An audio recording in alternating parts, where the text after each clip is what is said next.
सोलापुर शहर की पहचान बन चुकी करीब 900 साल पुरानी परंपरा वाली श्री सिद्धेश्वर यात्रा का अक्षदा समारोह मकर संक्रांति के अवसर पर बड़ी ही श्रद्धा और उत्साह के साथ आयोजित किया गया। सिद्धेश्वर मंदिर क्षेत्र में हुए इस भव्य धार्मिक आयोजन में महाराष्ट्र और कर्नाटक से लाखों श्रद्धालु शामिल हुए। यात्रा के दूसरे दिन आयोजित अक्षदा समारोह को यात्रा का केंद्र बिंदु माना जाता है। विधि विधान से नंदी ध्वज और सुगादी का पूजन कर श्री सिद्धेश्वर महाराज का विवाह संपन्न कराया गया। परंपरा के अनुसार जैसे ही जुलूस सम्मति कट्टा में प्रवेश करता है, पूरा क्षेत्र जय घोष से गूंज उठता है। भक्तों द्वारा अक्षत की वर्षा कर विवाह समारोह को उल्लास के साथ मनाया जाता है।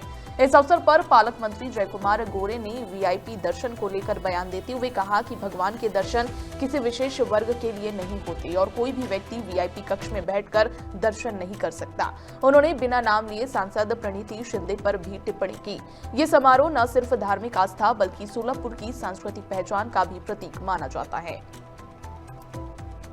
आज हा जो म्हणजे सोहळा झाला, या सोहळ्याविषयी 2 मिनिटात आपल्याला कल्पना येईल। कुंभार कन्या कुमारेवा नावाची कुंभार कन्या सिद्धरामेश्वरांच्यावर अनुवृत्त होती।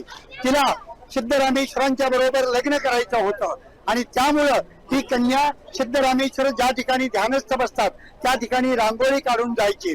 एकदा सिद्धरामेश्वरांच्या लक्षात आलं की आपल्या कुटीसमोर कोण रांगोळी काढतंय, त्यावेळेला त्यासाठी ते लवकर आले आणि आल्यानंतर पाहतात तर कुंभार कन्या कुमारेवा नावाची कुंभार कन्या ही रांगोळी काढते।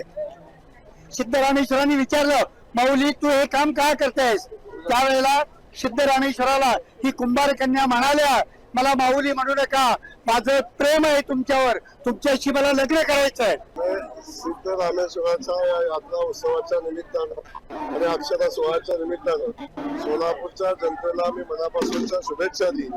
खास करून सोलापूरच नाही तर महाराष्ट्रातून आणि महाराष्ट्राच्या बाहेरून सिद्धरामेश्वराचे भक्त या ठिकाणी आलेले आहेत आणि उत्साहाने या सोहळ्यामध्ये सहभागी झालेले आहेत। या ठिकाणी आल्यानंतर समतेचा संदेश सिद्धरामेश्वराचा घेऊन इथून लोक जातात आणि इथं आल्यानंतर एक शांती समाधान या सोहळ्यामध्ये सहभागी झाल्यानंतर मिळतं। सर्व जातीचे सर्व धर्माचे लोक एकत्र येऊन या सिद्धरामेश्वराच्या सोहळ्यामध्ये सहभागी होतात। याचा एक आनंद या ठिकाणी आल्यानंतर अनुभवायला मिळतो।